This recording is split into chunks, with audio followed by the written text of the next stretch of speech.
struggling to move your nonprofit forward? You've come to the right place. Welcome to the Nonprofit Architect, where we are giving you the actionable steps you need to launch and grow your nonprofit organization. Now, here's your host, Travis Johnson. Hey, thanks for tuning into the show. But before we get started, I wanted to give you all the opportunity to hop in our group at facebook.com/group/nonprofit architect. We're running a contest right now for your chance to win a $200 donation. We're not just building stronger nonprofits by giving you the actionable steps to do what you do better, but we're also putting our money where our mouth is. And if you sign up for the contest, and the rules are in the group, that you will get the chance to win a $200 donation and have a direct, real-world, real-time impact to your mission. If you're struggling with fundraising, if you're unsure of how to handle a board, if you're not sure where to go and what your next steps are because you have this endless list of things to do, you can also sign up for the Nonprofit Architect Alliance Mastermind Group. Real easy, real low barrier of entry at $50 a month to get in with other leaders like yourself that find themselves stuck. Help let other people in the group solve your problems. If you're doing this thing as a solo shop or without a lot of support from your board, it's hard to know who to go talk to. It's hard to know what to do next. And if you're doing this alone, chances are you're not going to get very far. If you want to go fast, go alone. If you want to go far, go as a group. So also in the group, sign up for the Nonprofit Architect Alliance Mastermind Group and let the experts help build your stronger nonprofit each and every month. Now let's go to the interview.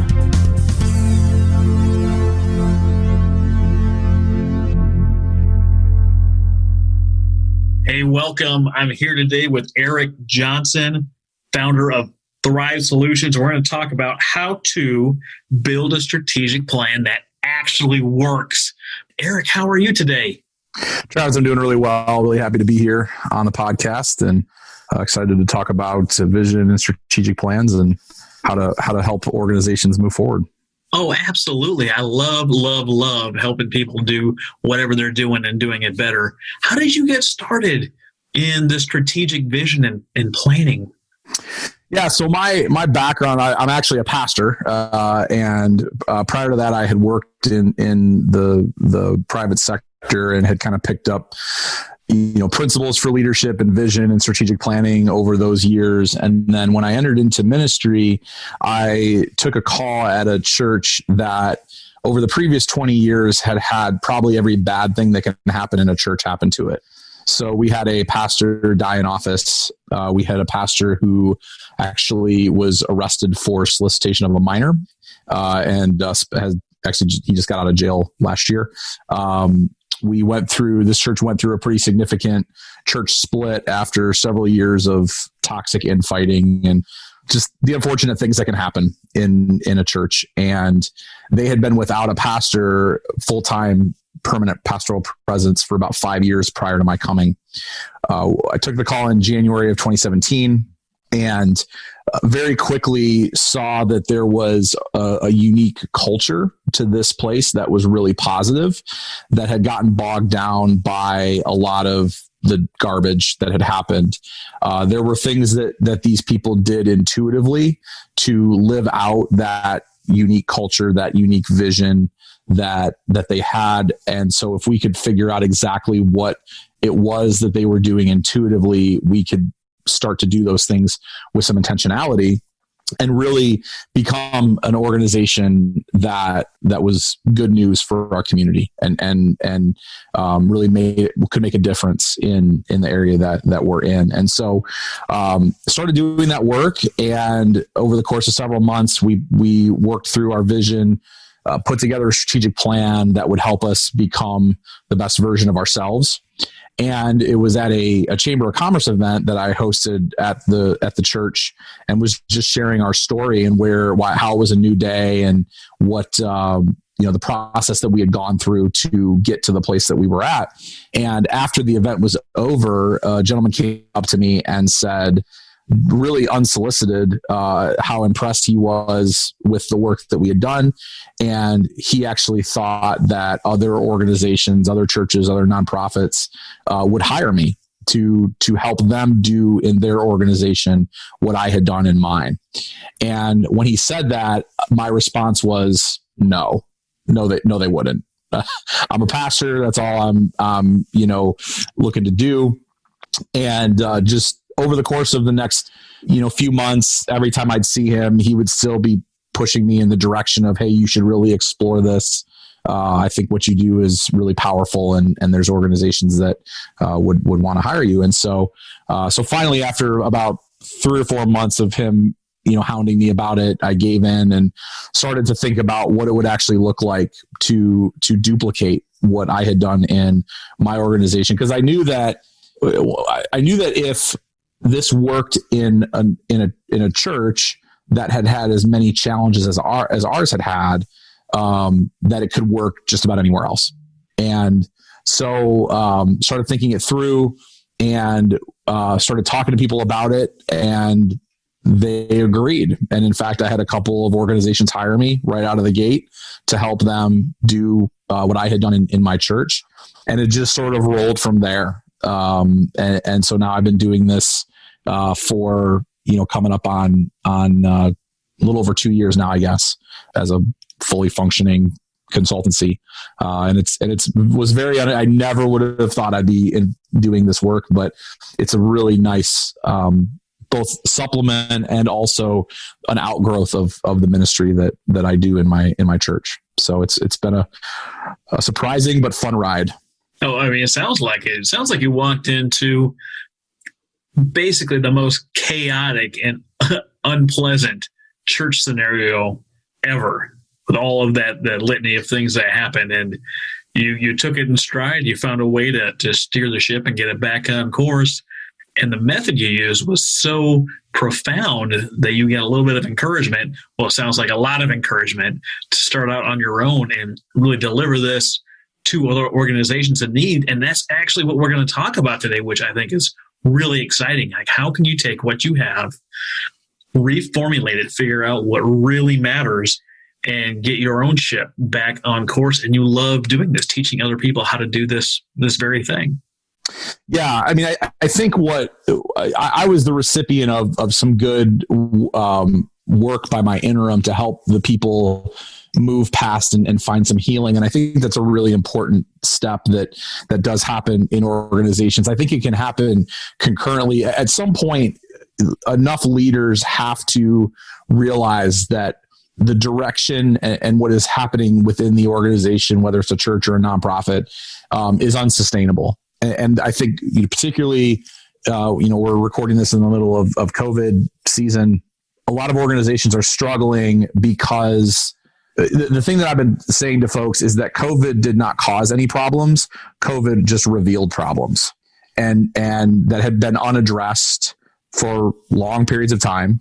And not only did it reveal those problems, but it also accelerated the consequences of not dealing with them. And so I think at some point, a leadership, whether it's, a solo leader like a pastor, an executive director, a board, there's got to be some recognition that the path that we are on is not sustainable. And to commit to doing the deeper work of digging in and figuring out exactly who we are as an organization. One of the things, kind of my mantra that I live under is that you'll know what to do when you know who you are. And when there's confusion about next steps, when there's uncertainty and even conflict or division around next steps, it really takes a commitment to diving deep into the identity of the organization to unearth what is the right next step for this particular whatever organization that you're working with. Rather than trying to adopt a cookie cutter strategic plan or something that, a vision that you saw somebody else pursuing that, you wanted to make your own. Every organization has within it the capacity to be great and the capacity to make an impact. And that's, it's going to be different. It's going to be unique to what is at play within that organization. But every organization has within itself the capacity to change lives. And so it's a matter of just getting the junk out of the way and revealing what's true and what's good, and then building out how to become the best version of yourself as an organization. Well, it sounds like, and correct me if I'm wrong, it sounds a lot like what Jim Collins says in From Good to Great. And those of you listening in the audience and our like little pre-interview, Eric suggested to me that I read From Good to Great by Jim Collins, and I actually just finished it today, this morning on my morning watch, which is phenomenal. And he talks about many of these concepts and what it is to be a level 5 leader, a little bit beyond just being a level 4 leader, but being that servant leader and understanding what's really important at the core of the mission, and getting the who, getting the people right before you get the what right. And once you've got that in the right order, then everything else seems to fall into place. Yeah. And I really had my eyes open to that within my first month in this church. As I got to know the people, particularly as I met with I did one-on-ones with each of our key leaders. And I came into the call with a bunch of ideas of what I wanted to do. Like every leader, when they start a new position, they in their mind think, when I get there, I'm going to do X, Y, and Z, and it's going to be great. And that's how I walked in. And then, Mike Tyson said, everyone's got a plan until they get punched in the mouth. And now, fortunately, the punch in the mouth for me was positive. Like I got to know these great people, and it helped me to, change it wasn't a negative thing. But what really blew me away was that in talking with each of our key leaders individually, I heard a lot of common themes about what was meaningful to them, about their own faith journeys, their own life journeys, that there were common themes that ran through their stories. And that gave that insight and the ability to see that and to leverage those common themes to bring people together to say, these are the things that really run through all of our stories, and to rally people around that, around those common themes, and doing the behaviors that come out of that with intentionality. Cause I think it's very easy to focus on the what you think you should do to fix a particular situation or to fix a particular organization or a particular culture. But culture is not a thing. It's not a button to push. It's not a lever to pull. Your culture is your people. And so rather than going in and trying to change a culture or fix a culture, when you say that, what you're really saying is, I'm trying to change people. And how easy is it to get people to change? Super easy. Right. You must know some pretty special people then. It's because you're either getting people to change as in changing their behavior, which is very challenging, or changing people as in you're going to remove some people and put in new and, quote unquote, better people, which, maybe in a corporate setting you can do that. In a church or a nonprofit, that's pretty damaging to try. And so rather than trying to change the culture, what I set out to do, and now what I coach and what I do in my own consulting, is let's identify the best version of the culture that's already present. And let's bring out the best aspects of that we all can rally around. And that will help us to get to be the best version of us.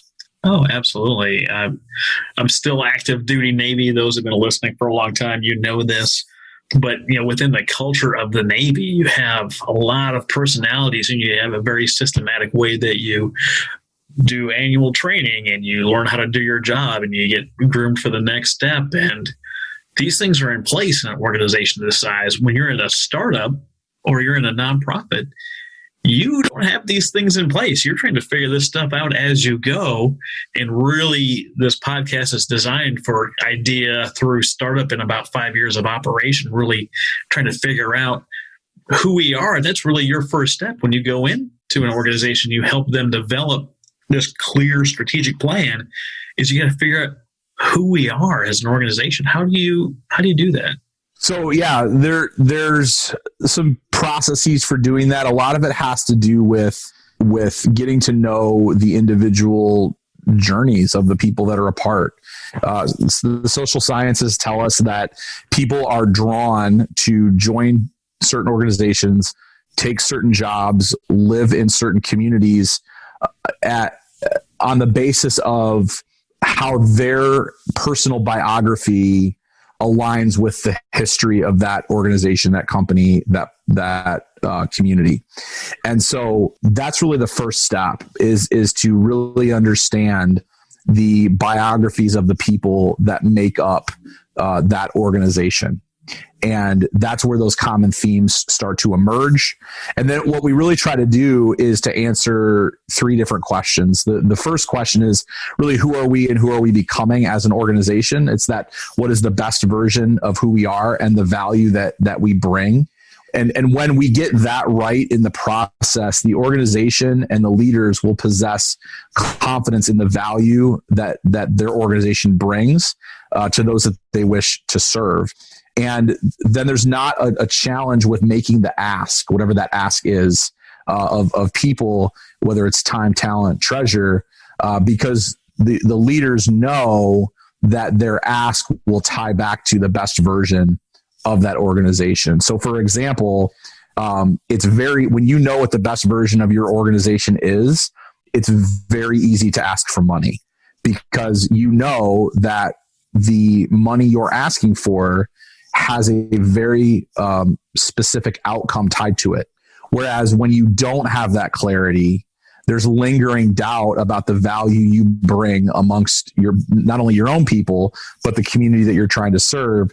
There's less clarity about your mission, which then causes people to be less inclined to give of themselves. So we really want to answer that first question: who are we and who are we becoming as an organization, clarifying the best version of who we are and the value we have. That really sets us up then to answer a couple other questions. Secondly, what is the world we're trying to create? Every organization is trying to create a world, quote unquote, that what is the outcome of their organization? As a church, our outcome is to see lives changed, marriages restored, and loneliness overcome. That's very specific to who we are as a church. Other churches have a different outcome.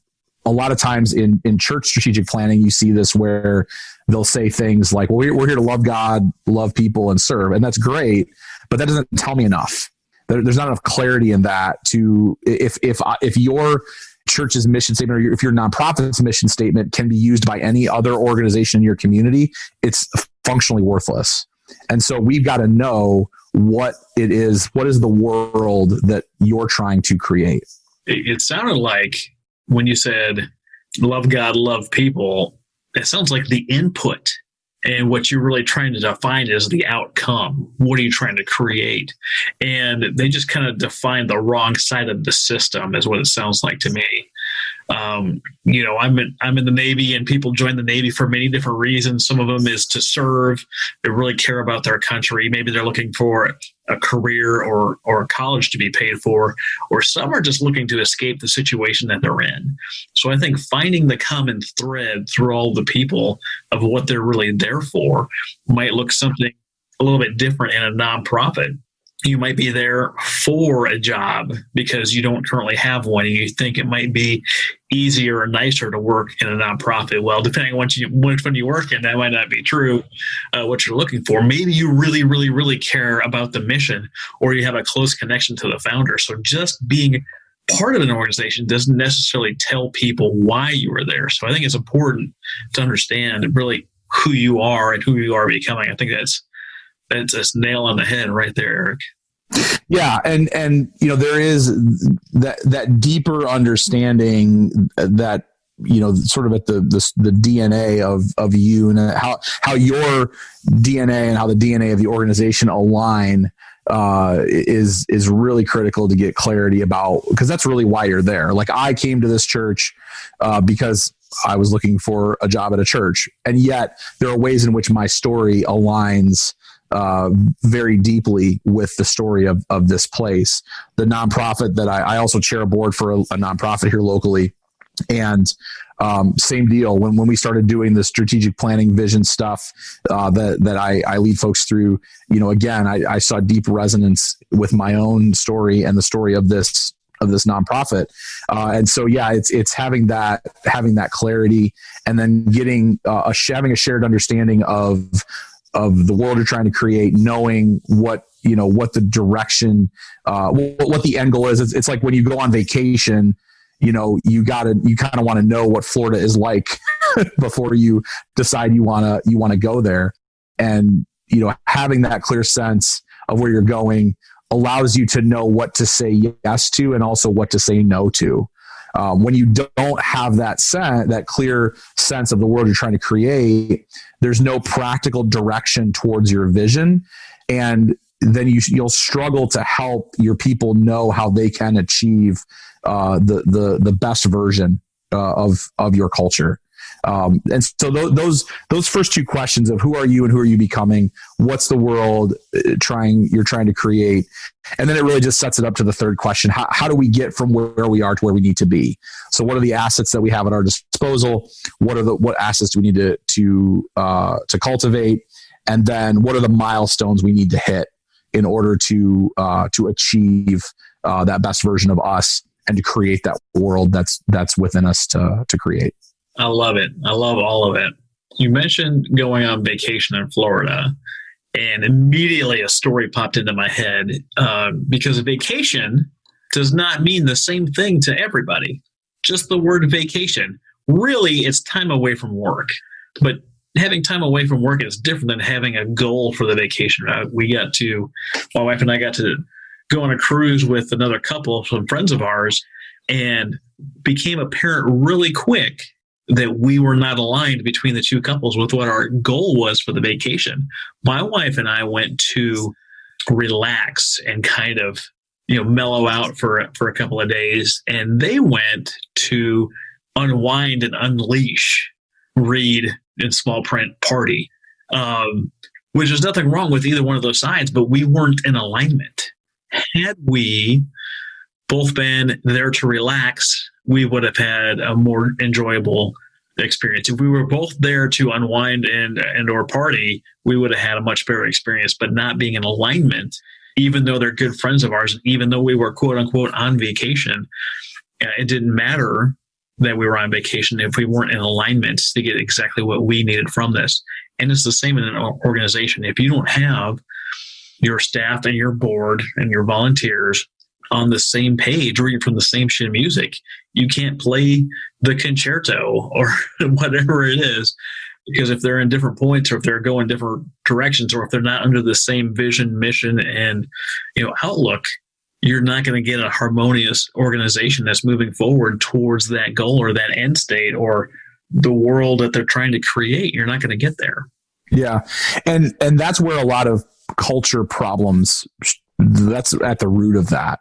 So when I go, when I'm dealing with an organization, I have a client, I was actually brought in to help my township government get their act together, because there were just a lot of problems within the elected officials, and then also within the team. And it's a pretty, it's a township, but it's there's about 35,000 people that live here, so it's a pretty good size organization. And when we talk about organizational culture, it's really the combination of the vision and values of the leadership and the experiences and expectations of, if it's a team, if it's a congregation, if it's the stakeholders of the clients, board members. It's how are those aligning? How is the vision and values of the leadership aligning with the experiences and expectations of the other stakeholders? And when a culture is dysfunctional, that's the first place to look. Is how are these two fitting together well, or in the case of a dysfunctional culture, they're not fitting together well. And so the work of clarifying what's the best version of us as an organization, what's the world we're trying to create, that helps to see what parts of how the leadership is viewing the vision and mission, and what parts of how the stakeholders are viewing the vision and mission. Where are the common themes at in that?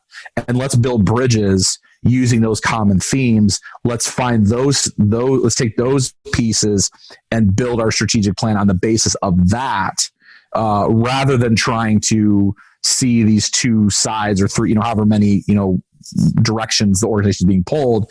And instead of picking winners and losers, which is oftentimes what happens, let's find the common ground together, because that's probably where the best version of us is to be found. And so we get really clear about what is the leadership looking to bring, and we get real clear about what is the team expecting, and they have experiences that predate the leadership. Essentially, I walked into a church that had a 58-year history, and so I have to take that into account. And I walked into chairing a board that had a 13-year history. I had to take that into account in how I'm helping to lead and shape that board. So there are experiences and expectations that are actually helpful to bring clarity and finding those places where we can connect and build upon, as opposed to me coming in as the singular leader or a key leader and saying, no, it needs to look like this. It needs to be done this way. It just doesn't work. I mean, you've got to be a really, really charismatic, driven leader, and you've got to be willing to lay waste to part of your organization, because there are just people who are just not going to go with you. And I'm not that charismatic and, not wanting to try to leverage that kind of leadership. But for me, it just feels more natural to let's bring in all the experiences and expectations. Let's see how they align with the vision and values that I've come to bring. Let's find those common places and let's build bridges on the basis of that, and then build our plan in that direction. Absolutely. When you have a well-established organization or have what you call a culture, that's something that's been cultivated and created over time, and it has a lot to do with the people that are there, big personalities, leadership, expectations, all of those things. Well, what would you tell a startup nonprofit or startup foundation that hasn't really decided who they're going to be yet? And what does this look like if built from scratch? And if you listened last week to Debbie Corge, we talked about policies and procedures and definitions for what each position of anyone in your organization might hold. Like, what would you tell a new organization trying to figure this out for the first time? Yeah, I think it still starts with clarity about who you are as a leader. So if I were to start an organization and I wasn't already self-aware about who I was, I would want to get clarity about the best version of me and what assets I have at my disposal and what assets I need to cultivate. And then I would start telling that story. Here's the best version of me and the best version that I think an organization that I'm going to lead would look like. And here's what I'm looking for. The nonprofit board that I chair, even though it was an established organization, it had been struggling for quite a long time. And good people that were a part of it, the board that was there at the time, really committed. But, in terms of capacity for stabilizing the organization and then growing it to where it needed to go, that was just not where they were at. And so it was almost a reboot that we were going through, even though we had some established services and partners and such. We really had to tell our collective story and build a new leadership team. We've turned over our staff entirely in the last 3 years. We've almost entirely turned over our board in the last 3 years. And so, but it began with the people who were already a part, even though it was a small group, a small cohort of leaders. What brings us together? What brings us together as stakeholders? What are those common themes? And so, if you're a singular leader launching something new, paying attention to who is already being attracted to that thing you're talking about, there's going to be common themes between their story and your story that are just going to be present. That's what's drawing them to you. That's what's drawing them to the mission. And so as you get that self-awareness about the best version of you, helping them to gain that awareness about themselves, and then let's laying those on top of each other and seeing where those common themes are at. And then building an understanding of your vision from there would be. So the process is the same. It's just a little bit, it's different dynamics because you're starting versus taking something established. It's definitely hard to see the whole picture when you're a solo shop, or you're the person with the vision moving forward and you haven't yet built a team, or if you have built a team, you haven't really delivered services or programs yet. You're not really sure what that looks like. What I found is very helpful is to solicit feedback. In the podcasting world, it's something like, hey, rate, review, and comment on these posts, and everything is fantastic and wonderful what happened. And yes, that was kind of a plug for me. But in the nonprofit world or the leadership world, what are you good at as a leader? Do you communicate well? Do you use Jim Mattis's "What do I know? Who needs to know? Have I told them?" communication method? Are you good at setting expectations? Are you good at creating checklists? What are your strengths? And then ask people, hey, what am I really good at, and what do I not maybe do so well at? Like, I know for me personally that I seem to do really well at these conversations, and all the feedback that I've gotten, aligns with that. What I'm not good at is A, basketball. I'm just terrible at basketball. But B, there's a lot of digital services that need to happen, and digital things that need to happen in order to make this run right. And I know that I'm not the guy. I'm not the guy to do that stuff. I have a team that does that stuff because that's not something I'm good at. So finding and deciding what the things you are going to focus on, and then building a team that's going to help you do the things that you're maybe not good at or maybe don't like doing. There's nothing wrong with that. And you need that kind of feedback, and you need to build that team around you that you're going to have people that are going to be strong where you're weak, and you're strong where they're weak. And together, you might just make one heck of a good organization. Yeah, and a framework that I found really helpful for that work of knowing what assets I have at my disposal, or we have, collectively as a organization, and what's lacking is a framework called 5 capitals. I didn't come up with this. It's something that's been out there. But the 5 capitals that everybody possesses are financial capital, dollars and cents, intellectual capital, which is creativity and knowledge, physical capital, which is time, energy, and health, relational capital, family and friends, and then spiritual capital, which, you can take that spiritually in terms of your faith, or you can, if that's not, your way of viewing the world, you can think of spiritual capital as just that connection to the thing that is bigger than you. So if it's the cause, and it's the sense of wisdom and power that you have in relation to that cause.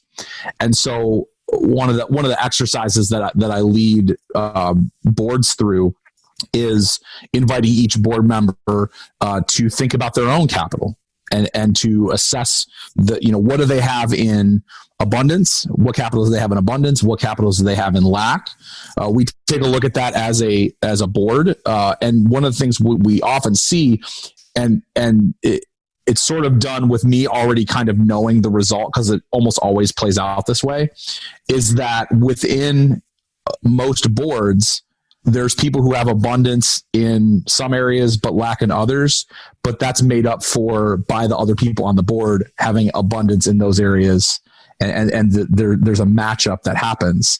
So what we find in a lot of cases is that most organizations have what they need within them to thrive, to make that impact. It's just a matter of doing intentionally what they have been partially doing intuitively. And so it's this real aha moment where, when it's an established organization, it's already present. Now, when it's not an established organization, it's also really helpful to say, okay, I know that I have a strong, if you're a startup, a founder, you probably have a lot of connection to the thing that's bigger than you, right? Your spiritual capital is in abundance. You maybe have one of the other capitals in abundance. Either, you've got a lot of energy and time. Like if you're launching out into it, maybe your physical capital is high, but your financial capital is really low, right? That's the problem that a lot of nonprofits, founders, startups, church startups, they have is they've got the passion and they've got the knowledge, but they don't have the money. Well, what you start to do through that framework is think through how can I take what I have in abundance and bring it to bear on what I have in lack. And so you map out your relationships and you say, well, gosh, I really need a lawyer on my board. I really need a CPA on my board. I really need, these different, somebody who does marketing. And then you start looking for it.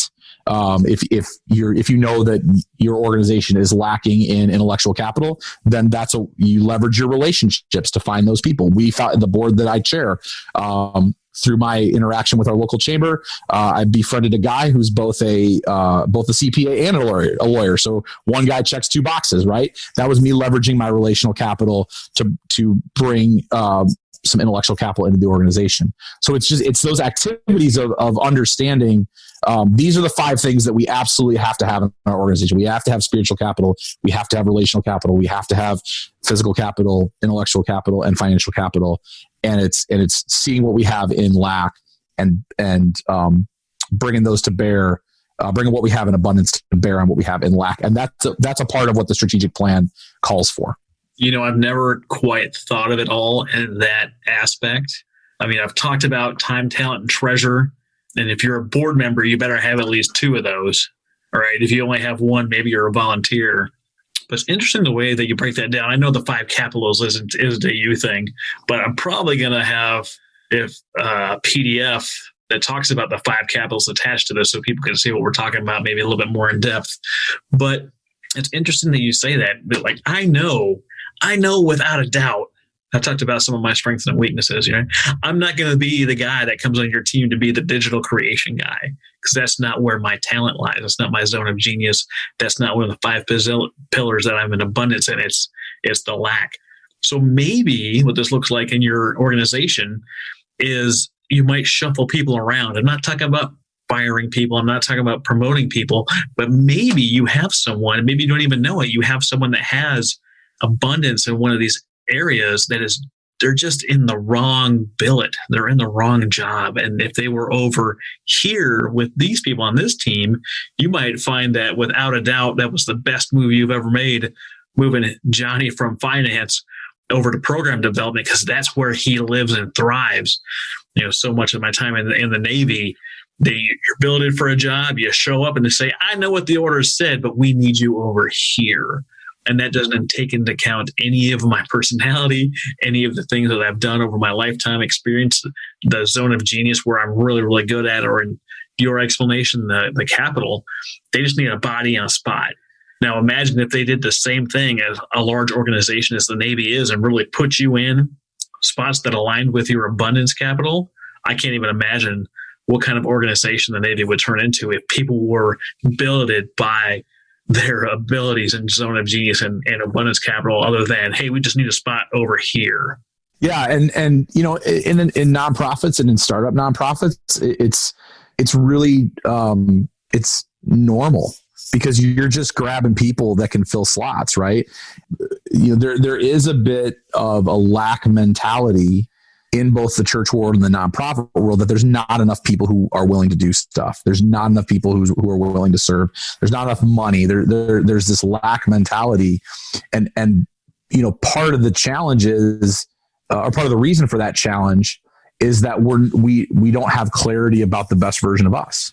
So if we knew what the best version of us was, if we planned to that best version and not to some other version that's not us, just because I read a book or I go to a conference and I see how another organization does something, that doesn't mean I can drop that into my organization and just expect it to take off. Right? You can't. It's shocking. I know that it's shocking, but something that works in Southern California might not work in Metro Detroit. And taking it to the church world, Rick Warren is an amazing pastor. I'm not Rick Warren, but he's not Eric Johnson. And so we each have these unique things. And so, yes, do we look at best practices of other organizations? Absolutely. I can learn a ton from other organizations, other nonprofits, other churches.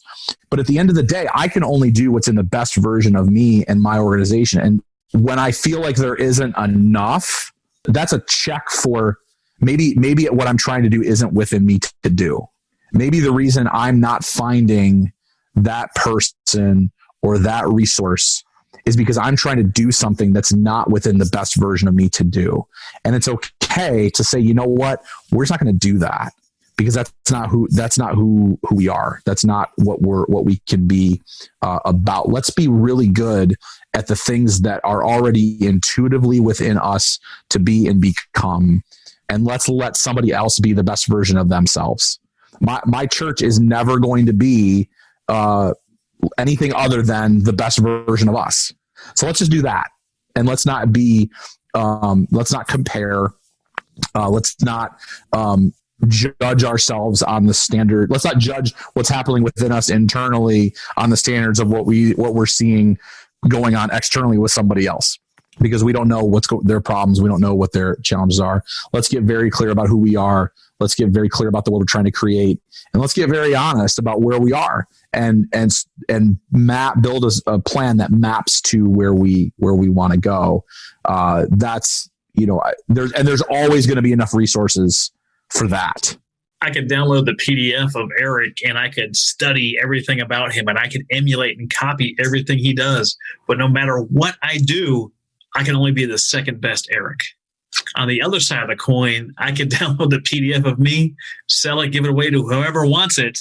And the best they could do is be the number 2 Travis. You have to know who you are, what you're capable of, and what you're doing.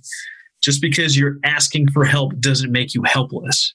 And just because you're asking questions doesn't make you stupid. And do you think the President of the United States knows everything? And this isn't a political discussion. Of course they don't. They have advisors and they have people that they're experts they bring in, and they ask tons and tons and tons of questions to try to build the picture they need to make the decision that they're trying to make. It's the same with an organization. It's the same with a captain leading the ship. It's the same with everyone out there trying to do something, is they have to ask tons of questions to fill in the gaps of the things they don't know, because it's okay not to know everything. And you as a nonprofit need to be okay asking for help, because obviously you're trying to solve something that's bigger than yourself, and you can't personally finance all of it. Just because you're asking for support or help or volunteers or money has nothing to do with the fact that you are who you are. So don't take those things out of context and think they mean something that they're not intended to mean. You can ask for help. You can ask questions, and certainly you can figure out who you are and try to be the best version of yourself, because the best I can be is me, and the world needs me. Yeah. And the other thing that I see too, I was talking with a nonprofit leader last week, and this person was carrying a lot of shame for not knowing how to fix their problem. There a lot of, there is sort of this, I should know this already. I should, I have a master's degree in whatever, and I should have, the world I graduated from seminary in 2016. The world is, I was prepared for a world that no longer exists. And in fact, the world that I was prepared for hasn't really existed in the church world for probably about 30 years, but that's a whole nother conversation. But a lot of our educational processes are great and have great foundations, but the world in the last 10 years, the world has changed. And even in the last year, the world has changed radically. And so there's no shame in not knowing what to do. The place to start is, who are you? Who are you in your best version? What is within it for you to be and become? What is within your organization to be and become? And that will then begin to give some insight to where you need to go, when you'll know what to do when you know who you are. Now, that doesn't mean you'll know how to do it. You can know what to do when you know who you are, but it doesn't mean you know how to do it. And so, yes, bringing in a consultant, finding a coach, taking an online course, reading a book, going to a conference, those are all really great things to do. And don't hear what I'm not saying. Like, those are all, great, but they can't tell you who you are. Absolutely. I can buy a car and drive to Florida for vacation, whatever kind of vacation that is. But I'm not going to get there unless I have the map that tells me where I'm going, or having the GPS, depending on how old you are, to tell you where that you're going. If you don't know where you're going, any road will take you there because it doesn't matter where you're going. I think that's a riff off of a Cheshire Cat quote in Alice in Wonderland. Well, where are you going? Well, I don't know. Then it doesn't matter which way I point to you because you don't know where you're going anyway. It doesn't matter. What else would you tell a startup that's just struggling to get traction? I think there's a temptation to throw stuff at the wall and see what sticks and then run with it, because you're just trying to get attention. You're just trying to get resources. I would want to get some real clarity about what you actually need and what do you actually fear? A lot of times when I see nonprofits that are struggling to get traction, they are trying 7 different things and none of them are working. And sometimes it's because that thing they try, it doesn't align with who they are. Sometimes it's simply that they didn't give it enough time. And so I kind of want to know, like, how did you get to this point? What is it that you're actually like? Do you know what you're trying to do? Do you know what you actually need? And what are you afraid of happening if you don't make this happen? When an organization is struggling to get traction, it often, I think, again, it comes back to, are we doing the things that are in the best version of us to do?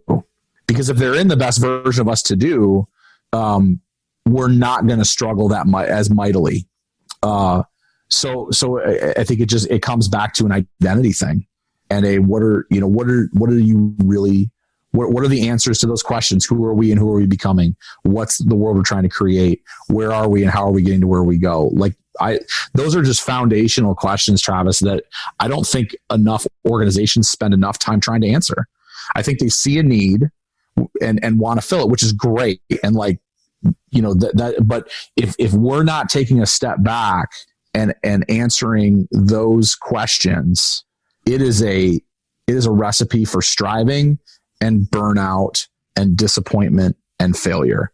If we don't take the time to plan effectively for meeting the need that we feel passionate about meeting. If we just dive in and just try to start doing stuff, you're just going to spin your wheels and then you're going to feel like a failure, and nobody wants that. And it's not necessary. I talk to tons and tons of people wanting to make an impact, doing good things. And they call me and they say, I want to start a nonprofit. I said, maybe. And they're like, how do you know what I want? I was like, well, I know for sure you wouldn't waste my time calling me for the nonprofit stuff and talking about the weather, right? I know you have a mission and a vision and a drive towards helping somebody, something, some problem, some whatever it is. And you currently believe that starting a nonprofit is the best way to go. I talked to a gal in the DC area, and she wanted to create housing for, I don't think I can remember the specific group of people, but let's just say ladies that are veterans, and she wanted to create housing for them. I said, fantastic. Do the ladies that are veterans want and or need the housing you want to provide? And she's like, what do you mean? I was like, you want to do a thing. You want to create housing, which is fantastic. Do the people you're trying to help actually need or want that thing? Do they actually need or want housing? And she's like, well, actually, I don't really know. I was like, well, who have you talked to that is in this area that you care about? And have they told you what they needed? Have you talked to the other nonprofits in that area? And is that something for female veterans that is not being provided that they know needs to happen? She's like, I haven't done any of those things. I was like, great. Now we have a place for you to start that may or may not include you starting a nonprofit and building homes that aren't needed or potentially not needed. And she's like, I'm glad that we did this call because now I have some clarity about what I want. She knew for sure that she wanted to help. She had a group of people she wanted to help, but what she didn't know was the best way to help these people. So then she went on to call different organizations and canvass her area and find if that need was being met or if it was a need that they really had. She just knew in her heart she wanted to provide something, and she thought it was housing, and she thought she wanted to start a nonprofit. Maybe that's true, and maybe that's what she's going to find out. Maybe she's going to call me in a year. Like, you know what, Travis? I did the things you told me to do. I went out and canvassed and talked to the other nonprofits in the area, and I found out I was right. It's exactly what they needed. And now I've partnered with this other organization that already exists, and I'm running a program from them, and we're going to start doing this based on the money that they've already rose. And now she's much, much, much closer to being able to provide what she thought she needed, and actually turned out that they did need, but she had to do a lot less work to get there. Yeah, I had a friend who used to say, not every good idea is a God idea. And you know, whether you believe in God or not, the point is that I have all kinds of great ideas. I'll tell you they're great ideas because they sound great to me, right?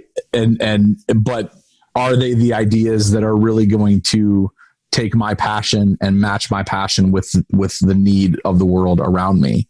And so I might go through 10 good ideas, you know, until I find the one that's actually the God idea, or the idea that really moves forward. And you know, I think probably what this person would have found, if there was not the need, or there was not, you know, had she not talked to you, she would have spent the next year spinning her wheels trying to raise money and identify. I just firmly believe that there is always enough in the system to meet the needs that are actually there. And it's a matter of mismatch. So there are abundance of resources in one place, and an abundance of talent and passion and wisdom in another place. And if we can just pull them together, there's always enough. And so when it seems like there's not enough, it's either that the match just hasn't been found yet, or it's not, the need isn't real. You know, do I believe that there are female veterans who need housing? Yes. I'm sure that that's true, you know, but is she the person to do that? You know, is that really what's in the best version of her to be? And I would really want to know why and I'm sure you asked her this, but why is this a thing for you? Ultimately, what's going to drive me as a pastor, or what's going to drive me as a nonprofit leader, is my white, you know, the whole Simon Sinek start with why thing. Like, what's my white hot why for how I got into this? And the only way for me to sustain, you know, we can build strategic plans and that work and all of that, but the only thing that's going to sustain me in working those out is the why I got into this in the first place. And so helping leaders to get in touch with that is a big part of the vision and strategic planning process too. Because just because you have a plan and just because it's well built does not guarantee that you're going to have, you know, you're going to, there's a whole, you still got to work it out. You know, you still got to execute. And it definitely puts you on the better position on the dance floor when you have that, but you're going to hit failure. You're going to hit roadblocks, and there's going to be failure. And how do you push through that? It's that connection with the why. This has been great, Eric. I love everything you had to say today and how you work through the process of building that strategic plan that actually works. Thank you so much for being on the show today. Where can people connect with you? Yeah, so you can find me, the place that I'm hanging out a lot right now is a Facebook group that I created about 2 months ago. It's called Thriving Leadership for Churches and Nonprofit Organizations. So it's a little bit of a mouthful, but it's if you go on Facebook and search Thriving Leadership Group, that's the @ sign. I have a website, thrivesolutions.cc, that you can find me. And you can just send me a friend request on Facebook. So it's facebook.com/EJ Thrive.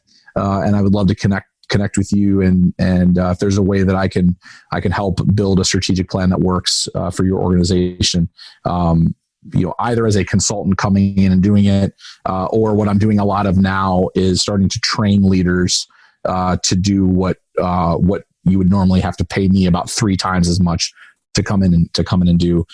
So many leaders that I come across have the skill set within them to lead a strategic planning process that works. It's just a matter of having the framework and the feedback to work that process out. And so I'm starting now to do training in that, and it's a much more affordable way for nonprofits and churches to build strategic plans that will actually work, as opposed to what is often out there that's more cookie cutter and doesn't necessarily get the job done. That is fantastic. Thank you so much. And if you're listening to this and you want to drop me a line or ask to be a guest or have me speak somewhere, or even to inquire about the Nonprofit Architect Alliance Mastermind Group, go to nonprofitarchitect.org, and there's a little contact form in there. Fill it out, drop me a line, and I'll get back to you, and we'll get it figured out, whatever it is. Hey, thanks again, Eric, for being on the show today. Hope everything goes well, and looking forward to seeing what you're doing in the future. Thank you, Travis. My pleasure.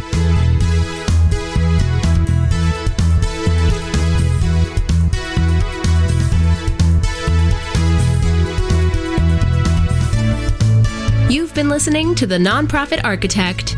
To listen to all our past shows, visit http://nonprofitarchitect.org. And be sure to subscribe, rate, and review our show. Thank you.